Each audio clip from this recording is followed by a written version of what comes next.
আল্লাহ রাব্বুল আলামিন আমার তেলাওয়াতকৃত আয়াতের মাঝে সমস্ত মানুষদেরকে, দুনিয়ার সমস্ত মানুষদেরকে জানিয়ে দিচ্ছেন। আল্লাহ বলেন, ওয়া আম্মা মান খাফা মাকামা রাব্বিহি ওয়া নাহান নাফসা আনিল হাওয়া ফাইন্নাল জান্নাতা হিয়াল মাওয়া। রব্বুল আলামিন তামাম দুনিয়ার সমস্ত মানুষদেরকে ঘোষণা করছেন। আল্লাহ বলেন, ওয়া আম্মা মান খাফা মাকামা রাব্বিহি, অতঃপর যে মানুষগুলো যারা রবের সামনে আখিরাতে হাসরের মাঠে দাঁড়ানো রাখবে, আমার আল্লাহর সামনে দাঁড়ানো রাখবে, এই দিনটাকে, আখিরাতের দিনটা, কিয়ামতের দিন, হিসাবের দিনটাকে যে সমস্ত মানুষগুলো ভয় করবে, ওই হিসাবের দিনের ভয় যাদের অন্তরের মাঝে আছে, আল্লাহর সামনে আপনার আমার কর্মের হিসাব দেওয়া লাগবে, এই কর্মের হিসাবের ভয় আপনার আমার অন্তরের মাঝে আছে।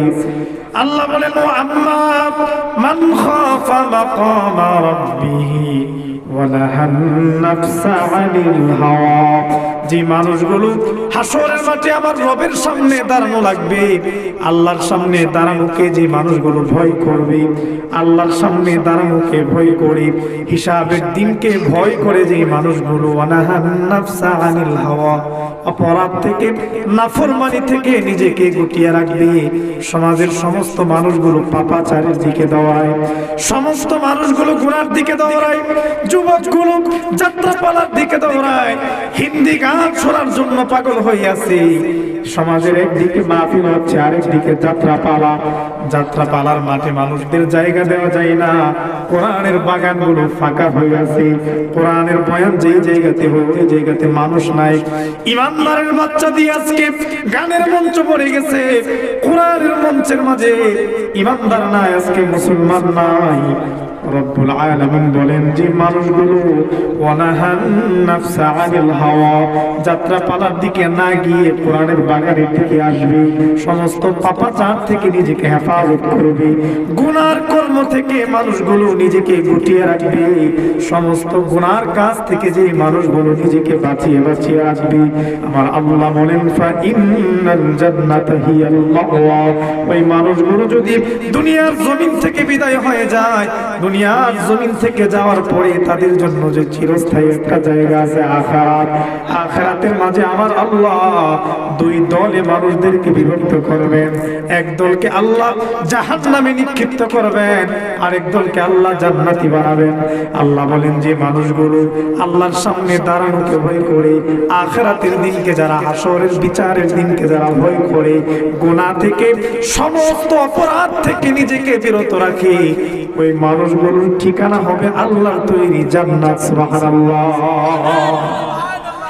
আল্লাহ বলেন, ওয়া নাহান নাফসা আনিল হাওয়া, মন চায় গুনার দিকে দৌড়ানোর জন্য, ইমানদার গুনার দিকে যায় না, সে আল্লাহর সামনে দাঁড়ানোকে ভয় করে, মন চায় যাত্রাপালার দিকে যাওয়ার জন্য। যুবক চিন্তা করে, যাত্রা পালাই নাচতে নাচতে যদি আমার মরণ হয়ে যায়, আমি জাহান্নামী হব, ঠিক কিনা বলে? এই কথা চিন্তা করে যাত্রার দিকে দৌড়াই না, উলঙ্গ নারীদের সিনেমা দেখে না, উলঙ্গ নারীদের নাচানাচি দেখার জন্য যায় না, সমস্ত গুনাহ থেকে নিজেকে বিরত রাখে। মন চাই জিনা করার জন্য জিনা করে না, মন চাই নেশা করার জন্য বন্ধুদের আড্ডায় গিয়ে নেশা করে না, মন চাই নাফরমানি করার জন্য নাফরমানি করে না, মন চাই সুদ খাওয়ার জন্য বান্দা আল্লাহর ভয়ে সুদ খায় না, মন চাই ঘুষ খাওয়ার জন্য আল্লাহর ভয়ে বান্দা ঘুষ খায় না। নাফরমানি, সব ধরনের গুনাহ থেকে নিজের নফসটাকে যে কন্ট্রোল করে রাখলো, আল্লাহ বলেন, ওই বান্দাগুলো দুনিয়ার জমিন থেকে যেদিন বিদায় হয়ে যাবে, আমি আল্লাহ ওয়াদা দিলাম, ফাইন্নাল জান্নাতা হিয়াল মাওয়া, জান্নাত হবে ওই ইমানদার তাকওয়াবানদের জন্য ঠিকানা। সুবহানাল্লাহ। এই তাকওয়া যে মানুষের ভেতরে অর্জিত হয়ে যাবে, যে মানুষগুলোর ভেতরে আল্লাহর ভয় অর্জন হবে, ওই মানুষের দ্বারা কোনো ধরনের গুনাহ করা সম্ভব নেই। গানের মঞ্চে কোরআনের বয়ান রেখে গানের মঞ্চে যাওয়া সম্ভব, কোরআনের বয়ান চলতেছে, কানে কোরআনের বয়ানের আওয়াজ যায়, টিভির পর্দার দিকে তাকায় থাকা সম্ভব।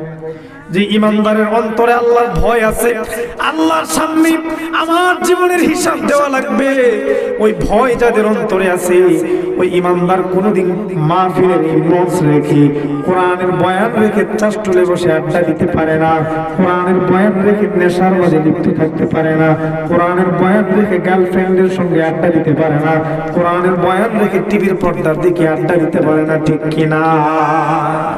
যেই মানুষের অন্তরে আল্লাহর ভয় আছে, আল্লাহর তাকওয়া আছে, তারা সমস্ত অপরাধগুলো থেকে নিজেকে হেফাজত করবে, গুটিয়ে রাখবে। আল্লাহ বলেন যে মানুষগুলো নিজের নফসটাকে গুনাহ থেকে কন্ট্রোল করবে, আমি আল্লাহ তাদেরকে জান্নাত চিরস্থায়ী ঠিকানা বানিয়ে দেব।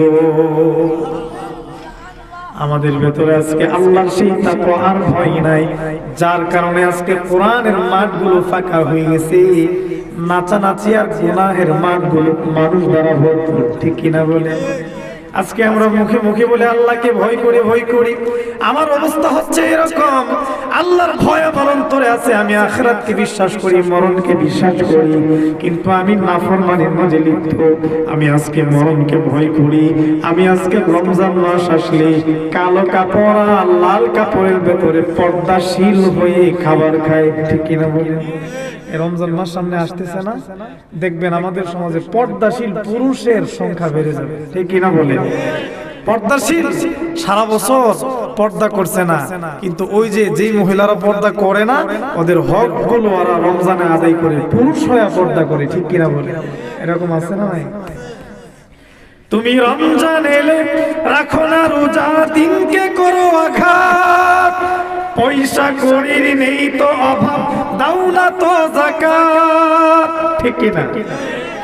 তুমি রমজান এলে রাখো না রোজা, দিনকে করো আঘাত, পয়সা করির নেই তো অভাব, দাও না তো যাকাত, তুমি ইমানদারির বড়াই করো, নেই তোমার ঈমান, তুমি ইমানদারির বড়াই করো, নেই তোমার ঈমান, তুমি কেমন মুসলমান, কেমন মুসলমান, তুমি কেমন মুসলমান, নামাজের সাথে নাই পরিচয়, মানো না কোরআন, তুমি কেমন মুসলমান, ঠিক কিনা?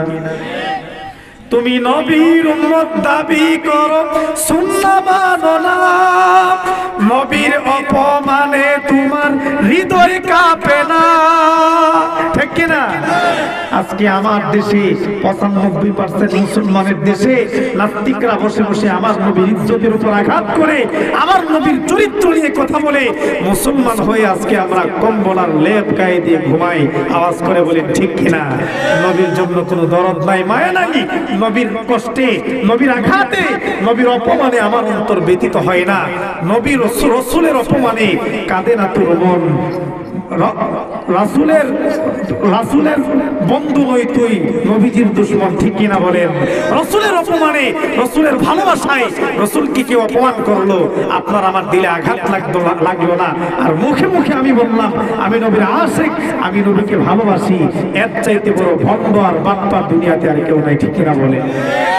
তুমি নবীর উম্মত দাবি করো, সুন্নাহ মানো না, নবীর অপমানে তোমার হৃদয় কাঁপে না, তুমি ইমানদারির বড়াই করো, নেই তোমার ঈমান, তুমি ইমানদারির বড়াই করো, নেই তোমার ঈমান, তুমি কেমন মুসলমান, কেমন মুসলমান, তুমি কেমন মুসলমান, ঠিক কিনা?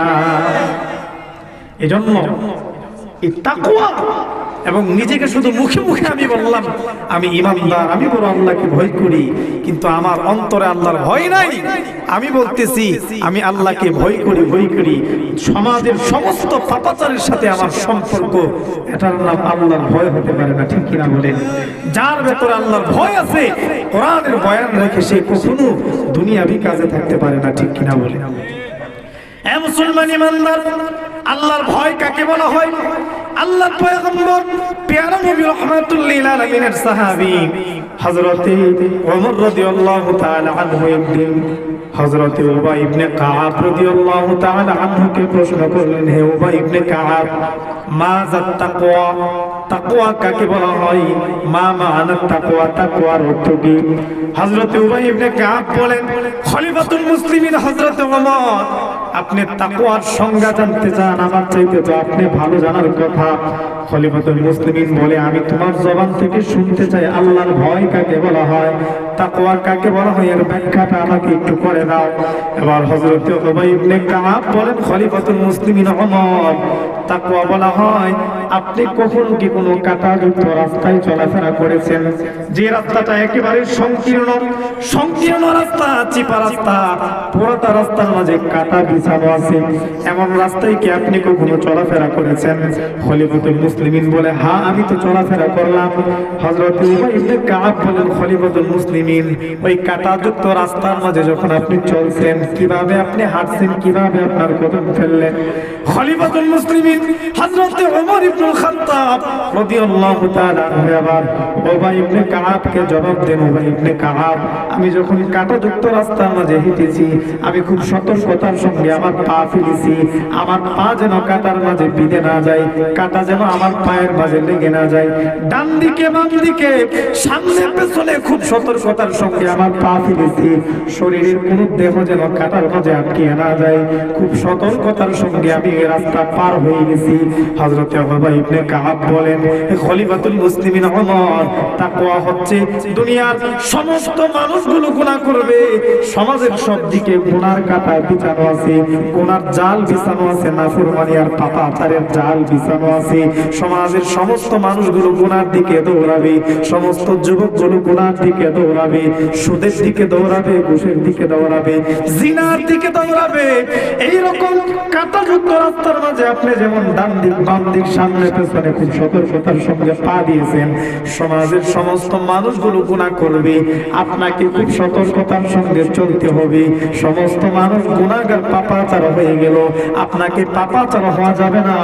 গুনাহ, ডান দিকের গুনাহ, বাম দিকের গুনাহ, সামনের গুনাহ, পেছনের গুনাহ যেন আপনার শরীরে স্পর্শ করতে না পারি, এই জিনিসটাকে সতর্কতার সঙ্গে সমাজে চলাফেরা করা, সমস্ত অপরাধ থেকে নিজেকে গুটিয়ে রাখার নামই হচ্ছে আল্লাহ তাকওয়া। সুবহানাল্লাহ। কাঁটাযুক্ত রাস্তায় আপনি যেভাবে চলেন, খুব সতর্কতার সঙ্গে, সমাজের সব দিকে গুনাহ আর গুনাহ, মসজিদ থেকে বের হইছি, বারান্দাতে গেছি, সাথে সাথে গুনাহ, ঠিক কিনা বলেন? সব দিকে গুনাহ আর পাপাচারের জাল বিছানো আছে।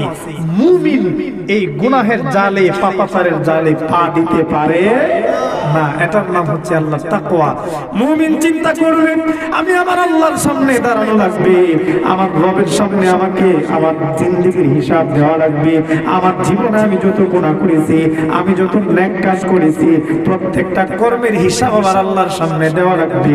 কারণ আমার আল্লাহ কোরআনুল কারীমের মাঝে ঘোষণা করে দিয়েছেন, فمن يعمل مثقال ذرة خيرا يره ومن يعمل مثقال ذرة شرا يره। হাশরের ময়দানে আল্লাহ রাব্বুল আলামিন বলেন, অণু থেকে অণু পরিমাণ কেউ যদি নেক কাজ করে, ভালো কাজ করে, তার সামনে এটাকে উপস্থাপন করা হবে আর বলা হবে, আব্দুর রহমান রে আব্দুর রহিম, এই দেখো না, অমুক দিন তুমি একটা নেক কাজ করেছিলে, দুনিয়ার কেউ দেখে নাই, আমি আল্লাহ তোমার নেক কাজটাকে সংরক্ষণ করে রেখেছি। সুবহানাল্লাহ বলেন। আবার আল্লাহ বলেন, ওয়া মান ইয়ামাল মিসকালা যাররাতিন শাররান ইয়ারা। কেউ যদি সরিষার দানা পরিমাণ কোনো গুনাহ করে, আমাদের সমাজে তো এখন আমরা গুনাহকে গুনাহ মনে করি না, মিথ্যা কথা বলাকে গুনাহ মনে করি না, আরেকজনের গীবত করাকে গুনাহ মনে করি না, আরেকজনের সমালোচনা করাকে গুনাহ মনে করি না। অণু থেকে অণু পরিমাণ গুনাহ যদি কেউ করে, অন্যায় কাজ করে, আল্লাহ বলেন ওই জিনিসটাকে, পাপটাকে বান্দার সামনে উপস্থাপন করা হবে। সুবহানাল্লাহ। এই যে মানুষগুলো এই সমস্ত গুনাহ থেকে নিজেকে গুটিয়ে রাখবে, আল্লাহর সামনে দাঁড়ানোকে যারা ভয় করে, সমস্ত গুনাহ থেকে যারা নিজেকে গুটিয়ে রাখবে, আল্লাহ বলেন, ফা ইন্নাল জান্নাতা হিয়াল মাওয়া, আমি আল্লাহ জান্নাত তাদের চিরস্থায়ী ঠিকানা করে দেব। ফা ইন্নাল জান্নাতা হিয়াল মাওয়া, জান্নাত হবে তাদের চিরস্থায়ী ঠিকানা। সুবহানাল্লাহ। এজন্য বাবা, সবাই গুনার দিকে দৌড়ায়, আমার আল্লাহর সামনে দাঁড়ানো লাগবে কিনা। আওয়াজ করে বলেন লাগবে কিনা? দুনিয়ার কেউ দেখে না, দেখে কে? পৃথিবীর কেউ দেখে না আমি গুনাহ করতেছি, অপরাধ করতেছি। আমি মা বাবার চোখ ফাঁকি দিলাম, মায়ের চোখ ফাঁকি দিলাম, ভাইয়ের চোখ ফাঁকি দিলাম, সমাজের চোখ ফাঁকি দিলাম, কিন্তু আমার রবের চোখ ফাঁকি দেওয়া সম্ভব?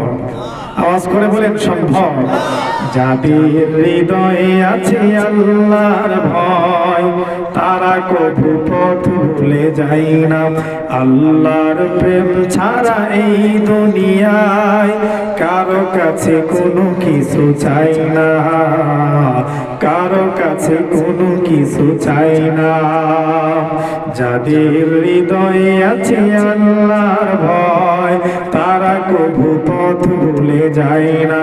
আল্লাহর প্রেম ছাড়া এই দুনিয়ায় কারো কাছে কোনো কিছু চাই না, কারো কাছে কোনো কিছু চাই না। রাতের আধারে যারা সিজদাতে রয়, দু চোখের অশ্রুতে নদী বয়ে যায়। রাতের আধারে যারা সিজদাতে রয়, দু চোখের অশ্রুতে নদী বয়ে যায়। ছলনার হাতছানি যতই আসুক, ছলনার হাতছানি যতই আসুক, পেছনে ফিরেও তাকাই না, পেছনে ফিরেও তাকাই না। যাদের হৃদয়ে আছে আল্লাহর ভয়, তারা কবু পথ ভুলে যায় না। আল্লাহর প্রেম ছাড়া এই দুনিয়ায় কারো কাছে কোনো কিছু চাই না, কারো কাছে কোনো কিছু চাই না। ঠিক কিনা? মুসলমান ইমানদার, এই জন্য আল্লাহর ভয় সর্ব জায়গাতে আপনার আমার অন্তরে লালন করা লাগবে। দুনিয়ার কেউ দেখে না, আসমানে গিয়ে গুনাহ করলাম, জমিনের নিচে গিয়ে গুনাহ করলাম, সমাজের সমস্ত মানুষগুলো গুনার দিকে দৌড়ায়, আমি গুনাহ করতে পারি না, কারণ আমার রবের সামনে আমাকে দাঁড়ানো লাগবে, হাসরের মাঠে আমার কর্মের হিসাব দেওয়া লাগবে। এই চিন্তা যদি কোনো ইমানদারের অন্তরের মাঝে চলে আসে, সে দুনিয়ার যে কোনো জায়গায় থাকুক গুনাহ করা সম্ভব নেই। খলিফাতুল মুসলিমিন হযরত ওমর রাদিয়াল্লাহু তাআলা আনহু, উনি শিকার করার জন্য একদিন জঙ্গলের মাঝে বের হয়ে গেলেন। ওনার খেলাফতকালে জঙ্গলে হরিণ শিকার করতে করতে ক্লান্ত হয়ে গেলেন। হঠাৎ করে হরিণ শিকার করতে করতে দিন যাইতেছে, সন্ধ্যা ঘনিয়ে আসছে, হরিণ শিকার করতে পারতেছে না। পেটের মাঝে প্রচন্ড ক্ষুধা। খলিফাতুল মুসলিমিন ওমর খাবারের সন্ধানে দৌড়াদৌড়ি করতেছে। হঠাৎ করে জঙ্গলে হযরত খলিফাতুল মুসলিমিন ওমরের সঙ্গে একজন রাখালের সঙ্গে সাক্ষাৎ হয়ে গেল, বকরির রাখাল। হযরত ওমর রাদিয়াল্লাহু তাআলা আনহু রাখালকে ডাক দিয়ে বলে, রাখাল ভাই, তোমার বকরির পালের মাঝে বকরির কোনো অভাব নাই, একটা বকরি আমাকে দিয়ে দাও, বিনিময়ে তোমাকে আমি টাকা দেব। একটা বকরি দিবে, আমার পেটের ক্ষুধা নিবারণ হবে, তুমি ওর টাকা পাইবা, লাভবান হবা, দুজনে উপকৃত হতে পারবো। এবার রাখাল ডাক দিয়া বলেন, যুবক ভাই, কে তুমি, কি তোমার পরিচয় আমি জানি না, কিন্তু আমি তোমাকে বলতে চাই, এই বকরিগুলোর মালিক আমি না, এই বকরিগুলোর মালিক হচ্ছে আমার মনি বাবার মালিক। আমি হচ্ছি এই বকরিগুলোর দায়িত্বশীল, রক্ষণাবেক্ষণকারী। এই বকরিগুলোর খাবারের দায়িত্ব আমার কাছে। সারাদিন জঙ্গলের মাঝে, মরুভূমির মাঝে বকরিগুলোকে আমি চড়াই, রাতের বেলা মালিকের বাড়িতে আমি নিয়ে যাই, এতটুকু ছাড়া এর বেশি আমার কোনো দায়িত্ব নাই। খলিফাতুল মুসলিমিন বুঝে ফেললেন যুবকের ভেতরে আল্লাহর ভয় আছে, আল্লাহর তাকওয়া আছে। খলিফাতুল মুসলিমিন চিন্তা করলেন আরেকটা আগায় দেখি খলিফাতুল মুসলিমিনের চাইতে তার তাকওয়ার কোয়ালিটি কতটুকু বড়। খলিফাতুল মুসলিমিন হযরত ওমর রাদিয়াল্লাহু তাআলা আনহু আবার যুবককে পরীক্ষা করার জন্য ডাক দিয়া বলে, কিরে যুবক, রাখালি, আমি তো জঙ্গলের মাঝে, তুমিও জঙ্গলের মাঝে, এই জঙ্গলে তুমি আর আমি ছাড়া কেউ নাই। এই বকরির পালের মাঝে শত শত বকরি আছে, শত শত বকরির মাঝে একটা বকরি যদি আমার কাছে বিক্রি করে দাও, তোমার মালিক গণনাও করবে না, চিন্তাও করবে না, বাদ দেখবেও না। বকরি থেকে যে আমাকে তুমি একটা বকরি দিয়ে দিলা, তুমি ওর টাকা পাইলা, আমার পেটের খিদাও নিবারণ হলো।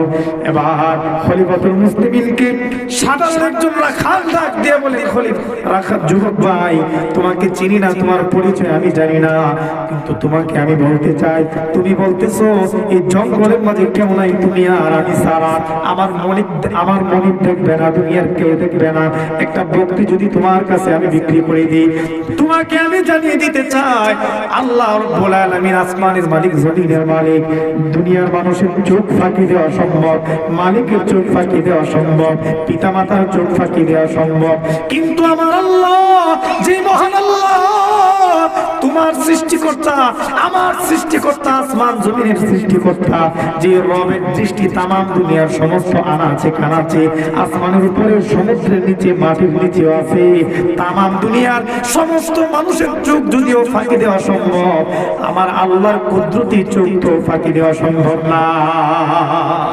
সুবহানাল্লাহ, একটু চিল্লায় পড়েন না। রাখাল এবার ডাক দিয়ে বলেন, হে যুবক ভাই, আমার মালিক যদিও দেখবে না, দুনিয়ার কেউ যদিও দেখবে না, কিন্তু আমার আল্লাহ রাব্বুল আলামিন আপনার আমার দিকে তাকায় আছেন। সুবহানাল্লাহ পড়েন, একটু আওয়াজ করে পড়বেন না সুবহানাল্লাহ। এই তাকওয়া যদি কোনো মানুষের ভেতরে অর্জিত হয়ে যায়, কোনো মানুষ যদি আল্লাহর তাকওয়া দিলের ভেতরে লালন করতে পারে, তার দ্বারা কোনো ধরনের অপরাধ করা সম্ভব না, গুনাহ করা সম্ভব না। সে রাষ্ট্রের যে কোনো চেয়ারে বসবে, রাষ্ট্রের সম্পদ নিয়ে আরেক দেশে বাড়ি বানানো সম্ভব না, ঠিক কিনা বলেন? এই জন্য এই রাষ্ট্রের চেয়ারগুলোতে তাকওয়াবান মুত্তাকি যারা, তারা যেন বসে, আমরা চাই কি চাই না? আওয়াজ করে বলেন, চাই কি চাই না? আমাদের অবস্থা তো হচ্ছে, আমরা ব্যক্তি জীবনে কোরআন চাই, সামাজিক জীবনে কোরআন চাই, কিন্তু রাষ্ট্রীয় জীবনে কোরআনের আইন বাস্তবায়ন হোক আমরা চাই না, ঠিক কিনা বলেন? মুসলমান সে ব্যক্তি জীবনে কোরআন চায়, সামাজিক জীবনে কোরআন চায়, যখনই বলা হয় সংসদে কোরআন দেওয়া লাগবে, রাষ্ট্র কোরআনের আইন অনুযায়ী চালানো লাগবে, তখনই মুসলমান মুনাফিকের শরীরে অ্যালার্জি সৃষ্টি হয়ে যায়, ঠিক কিনা? এমন মুসলমান আছে না নাই? প্রত্যেকটা সেক্টরে যদি কোরআনের আইন বাস্তবায়িত হয়ে যায়, তাকওয়াবান যারা, যার দিলে কোরআন আছে, যার দিলে আসমানি জ্ঞান আছে, ওই বান্দার দ্বারা কোনোদিন দুর্নীতি আর চাঁদাবাজি সম্ভব না, ঠিক কিনা বলেন? আর আপনি তাকওয়াবান ছাড়া সাধারণ সলিমুদ্দিয়ার কলমুদ্দি সারা রাত ভর মাল টানছে, আর সকালবেলা আপনি মিছিল দিতেছেন, আমার নেতার চরিত্র ফুলের মতো পবিত্র, নাউজুবিল্লাহ বলে। ও নিজেও জানে আমার নেতা সারা রাত মাল টাই না টাল হয়ে গেছে, কিন্তু সে জবান দ্বারা বলতেছে আমার নেতার চরিত্র ফুলের মতো পবিত্র, অথচ তার নেতার চরিত্র পায়খানার চাইতে আরো অপবিত্র, ঠিক কিনা বলে? আজকে আমরা তাদেরকে চেয়ারে বসানোর কারণে করোনাকালীন সময় সরকারি যে অনুদান অসহায়দেরকে দেওয়ার জন্য বলা হয়েছিল, খাটের নিচে লুকাইছে, ঠিক কিনা বলে? এই দেশের সম্পদ নিয়ে বেগম পাড়াতে তারা বাড়ি বানাচ্ছে, এই দেশের কোটি কোটি সম্পদ লুট করে বিদেশে নিয়ে গেছে, তাকওয়া না থাকার কারণে। আল্লাহর কসম, কোরআনের জ্ঞান যাদের ভেতরে আছে, আল্লাহর তাকওয়া যে সমস্ত ইমানদারদের ভেতরে আছে, তাদেরকে যদি সংসদে নেওয়া হয়, এই মন্ত্রী এমপি চেয়ারগুলো দেওয়া হয়, আল্লাহর কসম তাদের দ্বারা রাষ্ট্রের একটা ইঞ্চি জায়গা, একটা টাকারও কোনো আমানতের খেয়ানত হবে না, ঠিক কিনা বলেন? এজন্য আমরা বাংলাদেশের প্রত্যেকটা সেক্টরে কোরআনের আইন চাই, বলে ঠিক কিনা? যাদের ভেতরে আছে আল্লাহর তাকওয়া, এই তাকওয়াবান ব্যক্তিরা যেন রাষ্ট্রের হাল ধরে, আমরা চাই কি চাই না? ধরলে কি হবে? নেতা হবে না, নেতা সে রাষ্ট্রের, সমাজের, পরিবারের প্রজা হয়ে থাকবে, গোলাম হয়ে থাকবে। সুবহানাল্লাহ। তাকওয়াবান ব্যক্তি যেই জায়গাতে যাবে, সে বলবে না আমি নেতা হয়ে গেছি, আমি এমপি আর মন্ত্রী, সে বলবে আমি হচ্ছি জনগণের খাদেম, ঠিক কিনা বলেন? তাকওয়া যার ভেতরে নাই, সে দেখবেন ইলেকশনের আগে পাজারো গাড়ি থেকে আইসা যে রিকশাওয়ালা ভিক্ষা করে তার সঙ্গে মোয়ানাকা করবে, ঠিক কিনা বলেন? আর যখন ইলেকশনে পাস করে চেয়ারে বসবে, 5 বছরে বাড়ি চালান দিয়েও পাবেন না, ঠিক কিনা বলেন? আমি কি মিথ্যা বললাম? এই তাকওয়া নাই, লেবাস ধরছে, ইসলামটাকে ব্যবহার করে যারা ক্ষমতায় যায়, ক্ষমতায় যাওয়ার পরে যারা তাদের চিত্র পাল্টিয়ে ফেলে, চেহারা পাল্টিয়ে ফেলে, ওই সমস্ত বন্ধুগুলোর সাথে ইসলামের কোনো সম্পর্ক নাই। আমরা তাকওয়াবান মানুষদেরকে সংসদে দেখতে চাই, আল্লাহর আইন যেন আল্লাহর জমিনে বাস্তবায়িত হয়, বলেন ঠিক কিনা? খলিফাতুল মুসলিমিন হযরত আবু বকর সিদ্দিক রাদিয়াল্লাহু তাআলা আনহু, উনি যখন খেলাফতের মুসনদে বসলেন, রাসূল আকরাম সাল্লাল্লাহু আলাইহি ওয়াসাল্লাম পৃথিবী থেকে বিদায় হয়ে গেছেন, খলিফাতুল মুসলিমিন হযরত আবু বকর সিদ্দিক উনি খেলাফতের মুসনদে বসে প্রথমে যে ঘোষণাটা দিয়েছেন যে আমার রাজ্যে কোন কোন ফ্যামিলির মানুষগুলো না খেয়ে আছে, অভাবে আছে, তাদের একটা তালিকা করুন। সুবহানাল্লাহ। হযরত আবু বকর সিদ্দিক রাদিয়াল্লাহু তাআলা আনহু সমস্ত সাহাবায়ে কেরামকে অসহায় হতদরিদ্র মানুষদের ঘরের দুয়ারে দুয়ারে পাঠিয়ে দিলেন। হযরত ওমর ইবনুল খাত্তাব রাদিয়াল্লাহু তাআলা আনহুকে পাঠালেন। হযরত ওমর ইবনুল খাত্তাব যেতে যেতে একটা পাহাড়ি এলাকায় গেলেন, একটা নির্জন এলাকায়।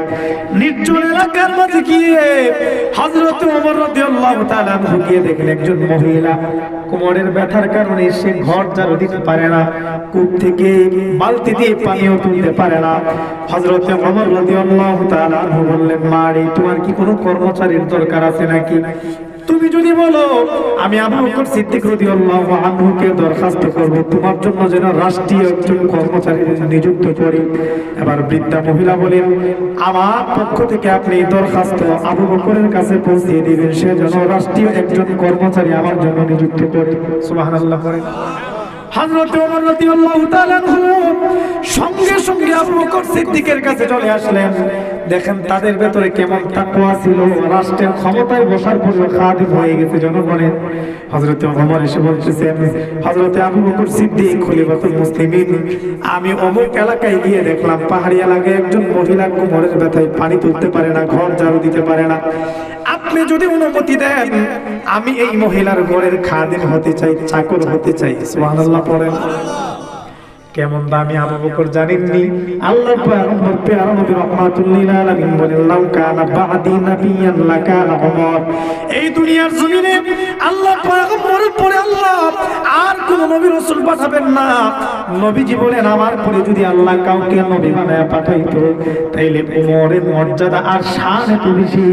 আমার পরে কাউকে আল্লাহ নবী বানাইলে উমরকে আল্লাহ নবী বানাইতো। সুবহানাল্লাহ। সেই উমর খলিফাতুল মুসলিমিনের পরে সারা দুনিয়ার মাঝে যার মর্যাদা সবচাইতে বেশি। উমর বলেন, আবু বকর আপনি যদি অনুমতি দেন ওই বৃদ্ধা মার ঘরের দায়িত্ব চাকর আমি হতে চাই। সুবহানাল্লাহ। এবার আবু বকর সিদ্দিক বললেন, যাও তোমাকে আমি দায়িত্ব দিয়ে দিলাম, আগামীকাল থেকে তার ঘরের পানি তুমি এনে দিবা, তার ঘরটা তুমি ঝাড়ু দিবা, সারাদিন তার ঘরের যত কর্ম কাজ থাকবে তুমি করবা। হযরত আবু বকর সিদ্দিক রাদিয়াল্লাহু আনহু এই দায়িত্ব দিয়ে দেওয়ার পরে হযরত ওমর রাদিয়াল্লাহু তাআলা আনহু পরের দিন ফজরের নামাজ পড়ে সঙ্গে সঙ্গে বাড়িতে রওনা হয়ে গেলেন মহিলার বাড়ির দিকে। ফজরের সময় কনকনে শীতে শরীরের মাঝে চাদর মুড়ি দিয়ে মহিলার দরজার সামনে ঢোকা দিলেন। মহিলা ডাক দিয়ে বলেন, কে তুমি? বলে, আমি ওমর। বলে, কেন আসছো আমার দরজার মাঝে? হযরত ওমর বলেন, আবু বকর সিদ্দিক খলিফাতুল মুসলিমিন আমাকে পাঠাইছেন, আজকে থেকে তোমার ঘরের কর্মচারী চাকর আমি। সুবহানাল্লাহ। মহিলা আবার ঘর থেকে ডাক দিয়ে বলে, ওমর বহু দেরি করে ফেলেছো, আমার ঘরের কাজ করতে চাইলে আরো আগে আসা লাগবে। তোমার আগে আরেকজন আল্লাহর বান্দা এসে আমার ঘরের সমস্ত কাজ করে চলে গেছে। সুবহানাল্লাহ। বাড়িতে গিয়ে পড়ে একটু চিল্লায় পড়েন না সুবহানাল্লাহ। আল্লাহর তাকওয়া কারো ভেতরে থাকলে রাষ্ট্রের ক্ষমতায় যাওয়ার পর সে খাদিম হবে। আল্লাহর ভয় কেমন থাকে উত্তরে দেখেন। হযরত ওমর আশ্চর্য হয়ে গেলেন। ফজরের নামাজের সময় তো বহু মানুষ এখনো ঘুমিয়ে থাকে, ফজরের নামাজের পরে পশু পাখি পর্যন্ত ঘুমিয়ে থাকে, এত তাড়াতাড়ি আসলাম তারপরে নাকি আমার দেরি হয়ে গেছে। পরের দিন হযরত ওমর চিন্তা করলেন, আজকে আরো আগে আগে যাবে। তাহাজ্জুদের সময় উনি তাহাজ্জুদ পরে আর ঘুমান নাই। তাহাজ্জুদের সময় চাদর মুড়ি দিয়ে শীতের রজনীতে আস্তে আস্তে এই বৃদ্ধা মহিলার দরজার সামনে গিয়ে হাজির হয়ে গেলেন। সুবহানাল্লাহ। যেই মাত্র গভীর রজনীতে তাহাজ্জুদের সময় মহিলার দরজার সামনে গেলেন, দরজার সামনে যাওয়ার পরে খলিফাতুল হযরতে ওমর রাদিয়াল্লাহু তাআলা তাকায়া দেখেন কে যেন আরেকজন ব্যক্তি চাদর মুড়ি দিয়ে মহিলার দরজার সামনে এসে দাঁড়ায় রয়েছে। সুবহানাল্লাহ বলেন। হযরত ওমর এবার ডাক দিয়ে বলেন, যুবক ভাইরে, কে তুমি, কি তোমার পরিচয়, কেন তুমি এত রাত্রে মহিলার ঘরের সামনে আসলা? এবার জবাব দেয়, আমি মহিলার ঘরের কর্ম কাজ করার জন্য আসলাম। হযরত ওমর বলেন, খলিফাতুল মুসলিমিন আবু বকর তো আমার কাঁধের মাঝে তার ঘরের দায়িত্ব দিয়েছেন, আমি যেন তার কর্মচারী হয়, তার চাকর হয়, তোমার উপর তো এই দায়িত্ব নাই, ঘরের দায়িত্ব তো আমার উপর। হযরত ওমর এবার বলেন, কে তুমি, কি তোমার পরিচয়, চেহারাটা খোলো। যেই মাত্র চেহারা থেকে চাদরটা খুললেন, হযরত ওমর তাকায় দেখেন তিনি আর কেউ না, তিনি হচ্ছে জামানার বাদশা খলিফাতুল মুসলিমিন আবু বকর। চিল্লায় পড়েন না সুবহানাল্লাহ। হযরত ওমর আশ্চর্য হয়ে গেলেন। হযরত ওমর তাকায় বলেন, খলিফাতুল মুসলিমিন, আপনি হচ্ছে জামানার বাদশা, আপনি হচ্ছে সারা রাজ্যের বাদশা, আপনি হচ্ছে খলিফাতুল মুসলিমিন আবু বকর, আপনি কেন এত রাত্রে কোনো গার্ড ছাড়া, সেফটি ছাড়া তার কাছে আসলেন? হযরতে আবু বকর বলেন, ও আম্মা মান খাফা মাকামা রাব্বিহি ওয়া নাহান নাফসা আনিল হাওয়া ফাইন্নাল জান্নাতা হিয়াল মাওয়া। আবু বকর রাদিয়াল্লাহু তাআলা আনহু হযরত ওমরকে ডাক দিয়ে বলে, ওমর রে, আল্লাহর ভয় আর তাকওয়া যার দিলের ভিতরে আছে, দুনিয়ার কোনো সেফটির দরকার নাই, আমার আল্লাহ কুদরতিভাবে তাদেরকে পাহারা দেয়। দুনিয়ার কোন রাজকীয় সেফটি আর পাহারাদারির দরকার নাই, আমার পাহারাদার তো স্বয়ং আল্লাহ। সুবহানাল্লাহ। হযরত ওমর বললেন, আবু বকর সিদ্দিক, আপনি আমার উপর দায়িত্ব দিয়েছিলেন, কেন আপনি নিজে ঘরের মাঝে আসলেন লুকিয়ে লুকিয়ে কাজ করে দেওয়ার জন্য? হযরত আবু বকর বলেন, হে ওমর, আমি যখন তোমার কাঁধের মাঝে দায়িত্ব দিলাম, দায়িত্ব দেওয়ার পরে আমি চিন্তা করলাম, আমি হচ্ছে রাজ্যের বাদশা খলিফাতুল মুসলিমিন, এই মহিলা যদি কিয়ামতের মাঠে হাশরের ময়দানে আল্লাহর সামনে দাঁড়ায় বলে, আল্লাহ, আবু বকর রাজ্যের বাদশা ছিল, রাজ্যের নেতা ছিল, খলিফাতুল মুসলিমিন ছিল, তার শরীর সুস্থ থাকার পরেও সে আরেকজনের মাধ্যমে কাজ করিয়েছে, সে আমার কাজ করে নাই, সে খাদিম হয় নাই, সে চেয়ারে বসেছিল, ব্যস্ততা না থাকার পরেও, বেকার থাকার পরেও আমি মহিলার ঘরে এসে সে কাজ করে দেই নাই। আমার বিরুদ্ধে যদি আল্লাহর সামনে এই বৃদ্ধা মহিলা দরখাস্ত দিয়ে দেই, আমি আপনাকে আল্লাহর সামনে চেহারা দেখাতে পারবো না। আমার বড় ভয় হয় আল্লাহ রাব্বুল আলামিন না জানে ওই দিন আমাকে জাহান্নামে দিয়ে দেই। আমি আল্লাহর ভয় আজকে তার ঘরের কাজ করার জন্য চলে আসলাম। আল্লাহু আকবার, একটু চিল্লায় পড়েন আল্লাহু আকবার। এজন্য বাবা, এই তাকওয়া যার অন্তরে অর্জিত হবে, যে মানুষদের সিনার ভেতরে আল্লাহর ভয় চলে আসবে, সে পৃথিবীর যে কোনো সেক্টরে যাক, তার দ্বারা কখনো দুর্নীতি, চাঁদাবাজি, চুরি, বাটপারি করা সম্ভব না। নেতা হবে না, সমাজের খাদিম হবে, ঠিক কিনা বলেন? এই তাকওয়া আমাদের ভেতরে অর্জন করার দরকার আছে না নাই? আল্লাহর ভয় আমাদের ভেতরে অর্জন করা লাগবে, আল্লাহকে পরিপূর্ণ ভয় করতে হবে। বাবা, গভীর রাত হয়ে গেছে, আমি লম্বা করব না।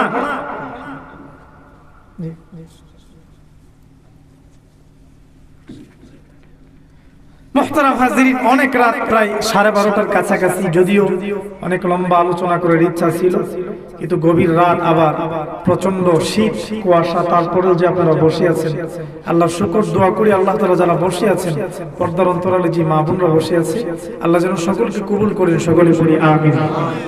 এই তাকওয়া আপনার আমার ভেতরে অর্জিত হয়ে গেলে, তাহলে আল্লাহ বলেন, ফাইন্নাল জান্নাতা হিয়াল মাওয়া, যার ভেতরে আল্লাহর ভয় আসবে, আল্লাহর ভয়ে যে মানুষগুলো অপরাধ আর পাপাচার থেকে নিজেকে বাঁচিয়ে রাখবে, জান্নাত হবে তার ঠিকানা। সুবহানাল্লাহ।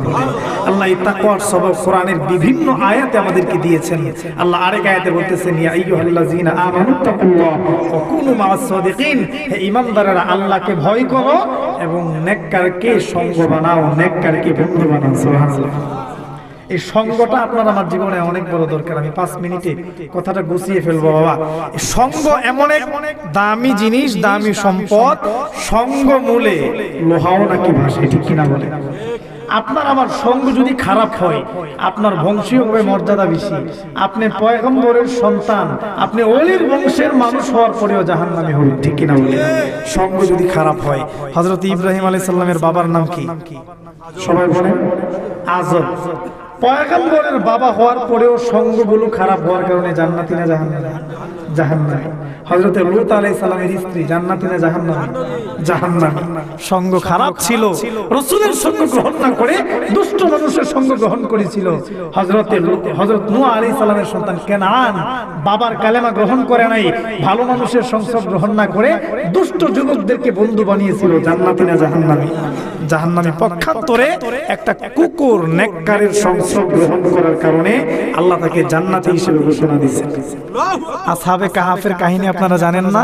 এই আসহাবে কাহাফের 7 জন যুবকের সাথে একটা কুত্তা ছিল, কুত্তা। এই কুকুরকে আল্লাহ বলেন ও কালবুহুম, এই কুকুরকেও আল্লাহ জান্নাত দিবেন। সুবহানাল্লাহ। এই নেককারের সংসর্গ গ্রহণ করার কারণে কুকুরও জান্নাতি। আর অসৎ মানুষের সঙ্গ গ্রহণ করে হযরত ইব্রাহিম আলাইহিস সালামের পিতা নবীর বাবা হওয়ার পরেও জাহান্নামী, লূত আলাইহিস সালামের স্ত্রী নবীর স্ত্রী হওয়ার পরেও জাহান্নামী, নূহ আলাইহিস সালামের সন্তান কানান নবীর সন্তান হওয়ার পরেও জাহান্নামী। কাজী সঙ্গ যদি আপনার আমারও খারাপ হয়, আপনার আমার আমলও নষ্ট করে দিতে পারেন কি পারেন না? এজন্য বাবা সঙ্গকে আপনার আমার ভালো বানানো লাগবে। আলেমদেরকে মহব্বত করব, মাদ্রাসার সঙ্গে সম্পর্ক রাখবো, ওলামায়ে কেরাম ইমাম খতিব যারা তাদেরকে বন্ধু বানাবো। এই বন্ধুদেরকে যদি আপনার আমার জীবনের সঙ্গী বানাতে পারি যারা নেককার সাদেক, তাহলে আপনার আমার ভেতরে তাকওয়া প্রবেশ করবে। ঠিক কিনা বলে?